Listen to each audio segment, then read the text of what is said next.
Ya, jika saya tanya sekarang, menurut teman-teman, orang bisa sukses di desa itu butuh apa? Pasti banyak yang jawab, lahan luas, modal besar, dan jaringan yang kuat. Tapi, gimana jika saya bilang ada orang yang cuman punya lahan sekecil lapangan voli, bahkan lebih kecil lagi, tapi bisa menghasilkan jutaan rupiah setiap bulan dari situ? Ya, bukan karena warisan, bukan juga karena menang undian, tapi murni karena ide, ketekunan, dan kemauan untuk mencoba. Ya, kali ini saya akan ajak kalian mengenal kisah seorang bapak yang membuktikan bahwa lahan sempit bisa jadi ladang rezeki. Jika kita mau melihat petualangannya, yuk simak video ini. Ya, halo teman-teman semua. Selamat datang kembali di channel ini. Di sini, kita selalu membagikan cerita-cerita inspiratif, khususnya dari desa, yang membuktikan bahwa hidup sederhana tidak berarti hidup tanpa peluang. Ya, kali ini kisahnya datang dari seorang bapak yang tinggal di sebuah desa di pinggir kabupaten. Ya, lahannya sempit, modalnya cuman kecil, tapi hasilnya yang dia dapatkan membuat banyak orang kaget dan terinspirasi. Ya, jadi namanya Pak Sumarno. Beliau lahir dan besar di desa yang tenang, jauh dari keramaian kota. Hidupnya dulu keterbatasan, penghasilannya hanya dari buruh tani, kadang ikut proyek bangunan, kadang ada panggilan. Istrinya, Bu Rini, membantu ekonomi keluarga dengan menjual jajanan pasar di depan rumahnya. Ya, lahan yang dimiliki keluarga ini sebesar 200 meter persegi di belakang rumah. Selama bertahun-tahun, lahan itu dibiarkan begitu saja, ditumbuhi rumput liar, semak-semak, dan beberapa pohon pisang yang buahnya hanya untuk dimakan sendiri. Ya, jadi lahan kecil mau ditanam padi nggak cukup, mau beternak kambing apalagi, bisa-bisa malah bikin bau dan ribut sama tetangga. Itulah pikiran Pak Sumarno waktu itu. Ya, sampai suatu hari beliau main ke rumah tetangga yang baru saja panen sayur dari halaman rumahnya. Hanya bermodalkan polybag, rak kayu, dan sedikit pupuk, tetangganya bisa menjual hasil tanam ke pasar di desa. Ya, dari situ percakapan kecil pun terjadi. Pak Sunarno bertanya, "Wah, ini semua panen dari halaman rumah ya Pak?"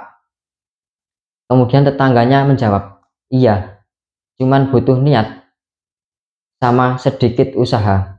Lahan kecil kalau dimanfaatkan bisa jadi sumber rezeki." Kemudian Pak Sumarno bertanya lagi, "Kalau saya coba, kira-kira bisa nggak ya?" Kemudian tetangganya menjawab, "Coba saja dulu, nggak harus langsung banyak. Mulai dari beberapa tanaman dahulu." Ya, kata-kata sederhana itu menancap di pikiran Pak Sumarno. Ya, malam itu beliau berdiskusi dengan istrinya. "Bu Rini, kalau mau dicoba, aku dukung. Lahannya nganggur, paling modal awalnya nggak banyak." Kemudian Pak Sumarno menjawab, "Iya, aku mau mulai dari sayuran yang gampang dulu, biar kalau gagal nggak rugi besar." Jadi besoknya mereka pergi ke toko pertanian di kota kecil terdekat. Dengan modal cuman 150.000, mereka membeli 50 polybag bibit kangkung, bayam, dan cabai rawit, pupuk organik, selang kecil untuk menyiram. Ya, hari-hari pertama terasa melelahkan. Pak Sumarno harus mencabut rumput liar, meratakan tanah, lalu mengisi polybag satu persatu. Di sela-sela itu, tetangganya ada yang nyinyir. Tetangga A bilang, lahan segini mau dapat apa? Paling cuman cukup buat masak sendiri. Tetangga B, nanti capek sendiri. Hasilnya nggak seberapa. Ya, awalnya memang hasilnya kecil. Tapi begitu panen pertama datang, kangkung yang subur, bayam segar, cabai yang mulai berbuah, Pak Sumarno merasakan kepuasan sendiri. Sebagian dimasak, sebagian lagi dijual ke warung sayur di desa. Ya, setelah panen pertama, Pak Sumarno mulai mencari ilmu. Beliau menonton video pertanian di YouTube, membaca artikel, dan kadang bertanya langsung ke penyuluh pertanian. Dari situ, beliau belajar teknik, yaitu vertical grinding, yaitu memanfaatkan rak bertingkat untuk menanam lebih banyak di lahan sempit. Hidroponik sederhana, pakai pipa bekas untuk menanam kangkung dan selada. Pengaturan rotasi tanam supaya panen bisa terus berlanjutan. Ya, modal setiap panen selalu diputar kembali.